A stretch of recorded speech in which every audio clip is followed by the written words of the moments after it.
Yo, bienvenue sur la chaîne Manga Badass. Alors j'ai beaucoup de retard dans mes vidéos achat lecture manga, donc j'en profite pour vous présenter assez rapidement mes dernières lectures et mes derniers achats.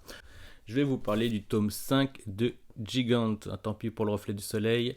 Voilà, donc c'est toujours aussi bon graphiquement, c'est toujours dans son style, c'est très plaisant. Euh, voilà, quand on a affaire à une héroïne un peu particulière que tout le monde reconnaît. Moi, ce que j'aime beaucoup dans cette série, c'est vraiment la température de la société actuelle, mais plus en particulier la société qui vit à travers les réseaux sociaux, la haine qu'il peut y avoir à travers elle. Et puis voilà, quoi, je trouve vraiment que c'est un très bon tome. Ça donne envie de voir la suite. Alors, elle se débrouille très bien en tant que super-héroïne.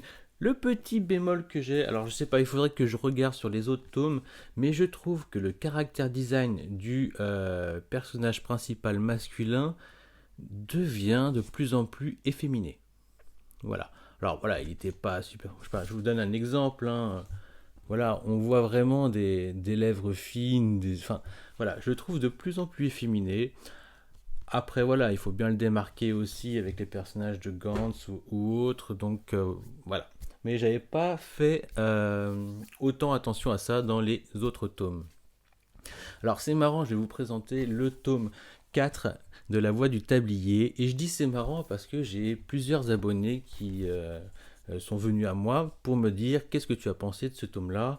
Pour leur part, la plupart se lassent, ont trouvé ça moins bon, moins drôle.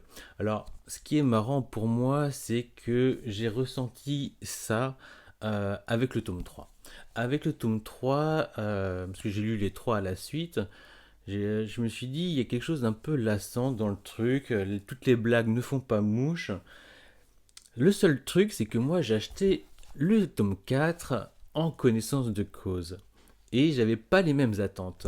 Ce qui fait que je l'ai vraiment pris pour ce que c'est et j'ai adoré. J'ai adoré ce tome-là. Il m'a pas fait esclaffer de rire. Il y a plein de blagues qui servent à rien, mais c'est cette ambiance, voilà, j'ai pas accroché spécialement les trucs avec les animaux. Il y a des phases où voilà, ça fait moins mouche qu'au début, il faut le reconnaître.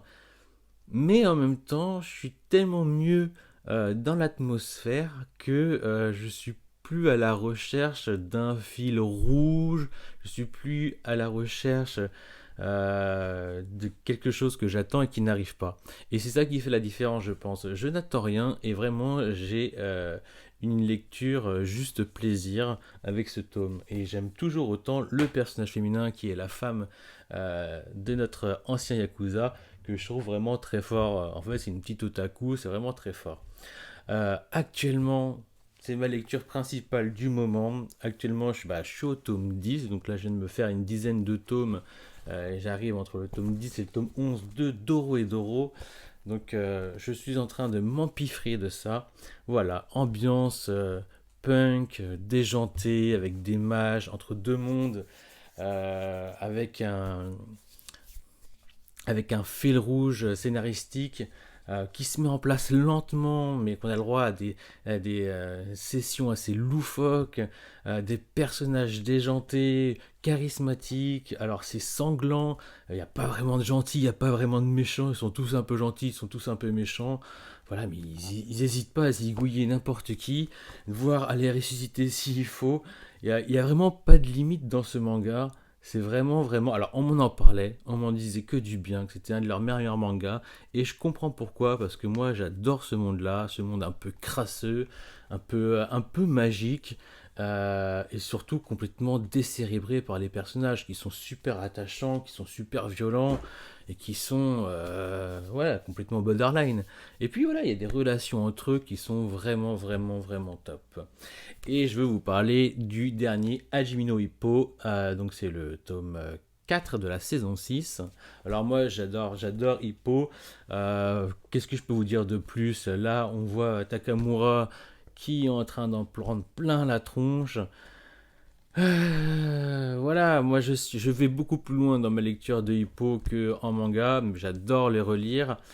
Voilà, c'est Donc j'adore les relire, et puis là franchement c'est la phase où on savoure l'entrematch avec des scènes mais hilarantes, vraiment hippo dans toute sa splendeur. Voilà, vraiment dans toute sa splendeur. Un match intense et de quoi après bien décompresser entre chaque match et des personnages qui sont toujours aussi drôles quoi. Et on va rester sur le thème de la boxe avec le tome 4 de Ashita no Joe. Alors, je suis en cours de lecture, je ne l'ai pas fini. Mais pour vous dire, j'ai lu les 3 premiers tomes, évidemment. Et le 4 commence très bien parce qu'on va rentrer enfin dans le monde de la boxe, pour ainsi dire. Il est sorti du pénitencier pour jeunes où il était, enfin, vous voyez, je ne sais plus comment on dit ça, le centre de redressement. Vraiment, voilà, on va rentrer dans le monde de la boxe. Sa personnalité est incroyable. Il est très fort, le Joe. Voilà, donc on peut toujours être un peu rebuté par... voilà, là, c'est juste ça qui sert de couverture. C'est pas terrible. Les dessins, ils sont au school, hein, voilà, ils sont au school, mais ils ont quand même de la gueule, ils sont dynamiques. Et puis...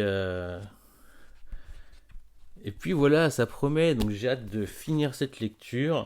Mais voilà, en ce moment, je suis vraiment pris par Doro, ce qui fait que ça freine toutes mes autres lectures.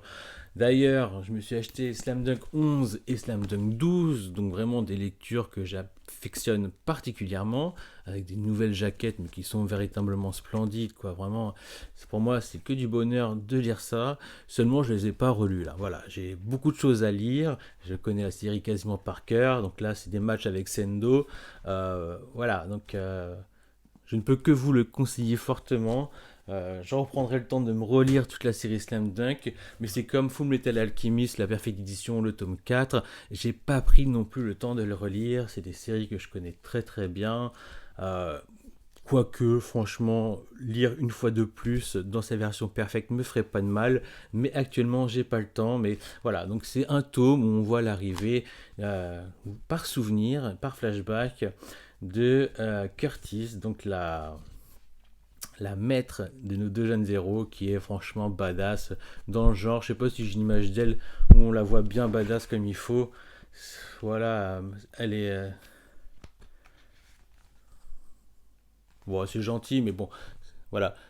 C'est leur maître qui leur a appris plein de petits trucs. C'est que du kiff.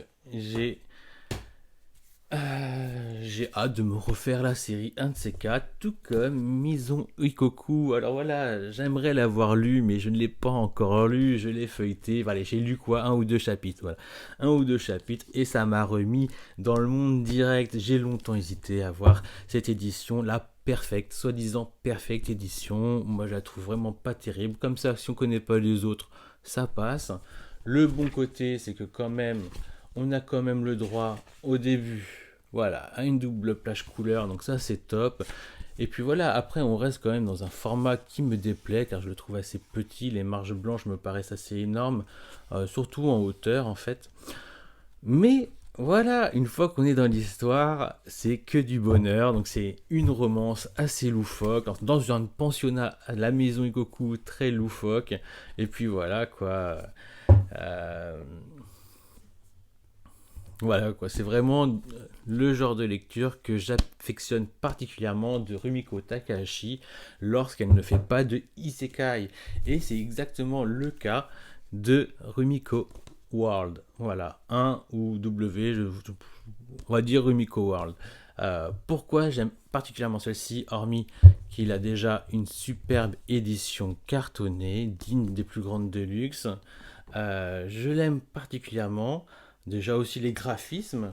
Les graphismes nous transportent dans un style, je dirais, intermédiaire à Ranma 1,5 et Inuyasha, quoi. Un truc dans le genre, si je dis pas de bêtises.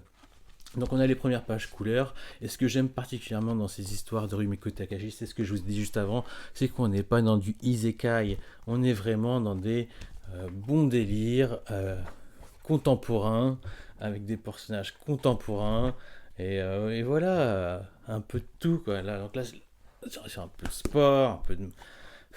Voilà, j'ai pas tout lu. J'en ai lu même, je dirais, que un chapitre, qu'une histoire, mais franchement, voilà, ça me convient, j'ai beaucoup accroché et j'ai hâte de lire la suite. Et pareil, donc vraiment, c'est des achats lecture que j'ai pas beaucoup lu, il faut le reconnaître. Néanmoins, je me suis procuré Yuko, et Yuko, bah, ça reprend en fait l'anthologie des extraits de la littérature japonaise, hein, que Ryoichi Ikegami a adapté en manga. Donc on parle bien de romans, de... Et bon voilà, donc si vous pouvez avoir des scènes érotiques, c'est vraiment pas le fond de l'histoire, c'est vraiment la littérature japonaise, donc basée sur des romans très connus des japonais. Voilà, c'est un style assez old school. Pour ceux qui ne connaissent pas Ryoichi Ikegami, c'est celui qui a fait Crying Freeman, qui a fait Sanctuary et d'autres. Je ne vais pas tous vous les nommer. Et donc, si j'ai bien compris, dans cette édition, ils ont enlevé 3 histoires qu'il y avait dans la précédente pour en rajouter. Alors je dis peut-être des conneries, excusez-moi, 5 ou 9. Voilà. Donc voilà, c'est pas véritablement le même produit. C'est une mise à jour de ce qui s'est fait avant. Donc je ne l'ai pas relu, mais je connaissais déjà pas mal des histoires qu'il y a dedans. Et Et à défaut de me reprocurer les Crying Freeman, les Sanctuary, que je trouve hélas d'une assez mauvaise édition, peut-être un peu trop baveux dans l'ancrage, ou peut-être que ça a mal vieilli, il faut voir s'ils sont capables avec des planches de faire quelque chose de plus convenable, mais de toute manière, ça n'a pas eu un très grand succès en France, la plupart de ces séries ont été arrêtées, que ce soit Hit, que ce soit Lord, ce sont des séries qui ont été stoppées, peut-être qu'il n'y a pas eu assez de succès, pas assez de public en France pour cet auteur. J'espère que ça changera, qu'il reviendra au devant de la scène. Moi, je peux vraiment que vous conseiller cet auteur. Donc, à travers cette œuvre, on reste dans un beau livre, un beau format, ce qui ira parfaitement dans ma mangathèque. Voilà, on s'arrête là. Ah non, je voudrais également vous parler des mangas que j'ai lus en version numérique, et là je vais vous parler de Spy Family. Alors Spy Family, ça a été annoncé comme le meilleur des mangas, le plus vendu et tout ça, donc j'ai lu ça. J'avais de l'attente, mais pas non plus quelque chose de quoi être déçu. Et à la lecture, il faut reconnaître que ce manga est très très bien fait. Il est pointu graphiquement, les personnages sont stylés, tout est propre, tout est nickel. Le seul bémol que j'aurais à dire, c'est que dans ce premier tome, il n'y a pas d'enjeu, de véritable enjeu, de véritable adversité. Voilà, il faut le prendre comme c'est, une lecture divertissante avec des très bons personnages, un très bon graphisme. On voit que c'est travaillé à la perfection, c'est léché, c'est très très bon dans son genre. J'ai vraiment plus apprécié à partir de la moitié de ma lecture. Au début, j'étais quand même un petit peu à tâtons, oui, mais est-ce que c'est vraiment pour moi? Voilà, écoutez, je vais lire le tome 2 et le tome 3 lorsqu'ils sortiront, et je me ferai une véritable idée, savoir si je la continue. Parce que là est la véritable question pour moi, est-ce que j'ai un intérêt à lire ce manga? Moi, j'aime ce côté loufoque, j'aime ce côté un peu d'action, j'aime ces personnages qui sont bien travaillés. Mais il manque un petit ingrédient, un petit truc qui met un peu de tension de temps à autre, véritablement. Voilà. Parce que pour l'instant, les antagonistes. En fait, le problème, c'est qu'on voit tout venir. C'est tellement bien fait dans les règles de l'art que ça ne nous surprend pas assez. Voilà. Mais c'est vraiment un très bon premier tome. Et je vais vous parler également de One Punch Man, tome 21. Alors là, quel régal, je me revois les avoir lus en scan et le plaisir de les redécouvrir donc, dans le format papier. Et franchement, c'est super bon. On arrive enfin dans les phases des combats tant attendus avec les niveaux S. On arrête un petit peu les conneries avec les niveaux B, C, ce qui sert à rien. Les niveaux A également. On arrive vraiment au niveau S avec des démons qui sont haut niveau, ce qui donne vraiment des enjeux à la baston. C'est vraiment très très bon. On reste toujours dans un côté assez drôle, assez loufoque, surtout quand tu vois le petit empereur qui développe toutes ses attaques, c'est un bijou, j'adore One Punch Man et le 22 va être terrible également. Donc je vous dis à bientôt, prenez soin de vous, lisez des mangas, achetez des mangas, faites un tour sur le Discord Manga Badass, abonnez-vous et attendez-vous à une prochaine vidéo spéciale hentai avec un crossover assez intéressant pour ceux qui aiment le genre. Ciao!